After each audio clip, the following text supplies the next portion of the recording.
The moment the little girl lifted her hand, everything in the bright afternoon street seemed to hold its breath, as if the city itself sensed the shift coming.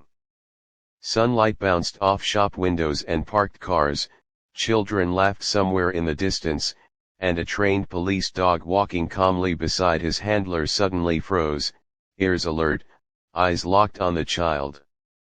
What looked like an ordinary day turned razor-sharp in a single second, because the small, careful motion she made was not a wave, not a plea for attention, but a silent signal learned through fear and hope, a signal that would change many lives before the sun dipped lower in the sky. Before the story unfolds any further, take a moment right now. If you believe in kindness, second chances, and quiet courage, please like this video, share it with someone who needs hope today, leave a comment, and subscribe to the channel One Heart Stories.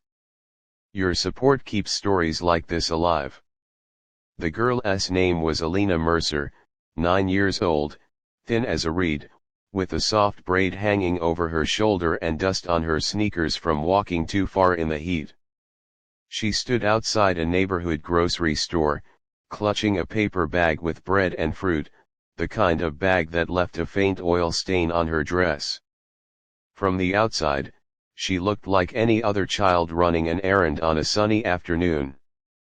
But inside her chest, her heart thudded too fast, carrying a secret she had been guarding for months. She had practiced the signal in her mind again and again, the small turn of the wrist, the brief crossing of fingers, something she had seen once on a faded poster at school about asking for help when words were not safe.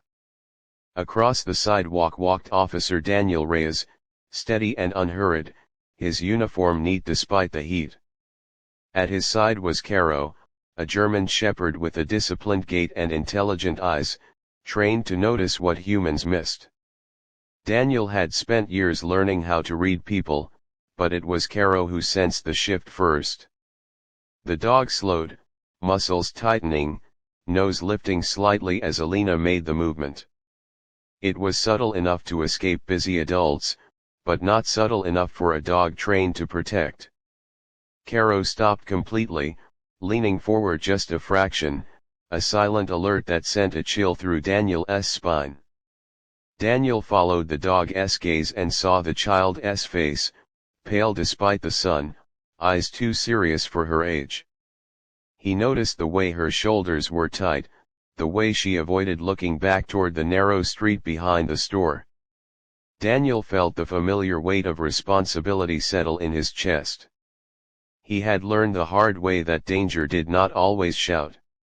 Sometimes it whispered through children who had learned to stay quiet to survive.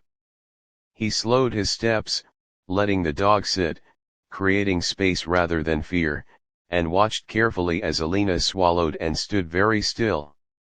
Alina's life had been shrinking for a long time. After her mother fell ill and hospital bills piled up, the apartment that once felt safe became crowded with strangers and sharp moods. The man who moved in to help with rent brought rules that made no sense and silences that felt heavier than shouting. Alina learned how to read footsteps, how to keep her voice low, how to disappear into corners. School was her only bright place, where a counselor once mentioned ways to ask for help without making noise. That memory burned in her mind now as she stood in daylight, realizing this might be the only chance she would get. Caro broke protocol gently, stepping forward without a command, tail low but calm. That alone told Daniel everything he needed to know. The officer felt a quiet surge of anger mixed with determination, the kind that came when innocence was threatened.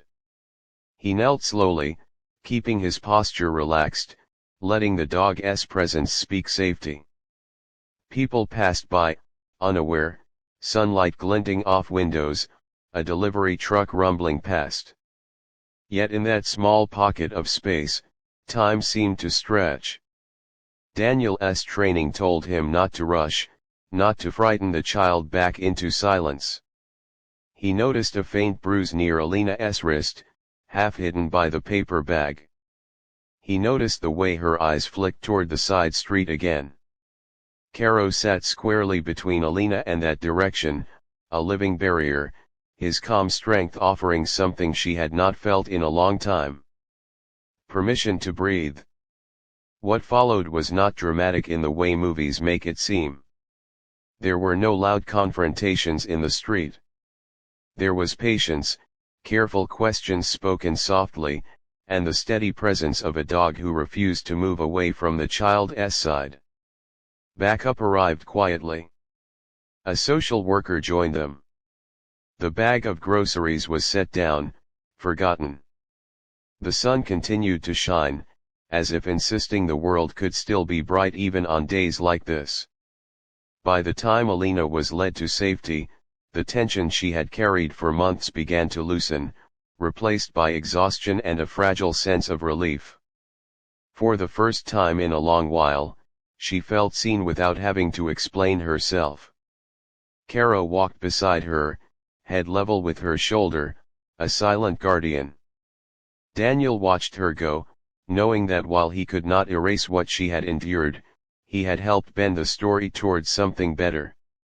News of the moment spread later, but not as a headline. It moved through quiet conversations at the station, through a school counselor's relieved smile, through a foster home that opened its door that very evening. Alina would need time, patience, and care, but she would also have something powerful to hold onto. Proof that a small signal, made in daylight, could summon help. Proof that courage did not always roar. If this story is touching your heart right now, if you feel that tightness in your chest that comes when hope breaks through fear, please pause and engage with this video. Like it, share it, and let others feel this moment too. And before the ending, a special request for you. Please comment below with a single word that represents hope to you. Your words matter more than you know.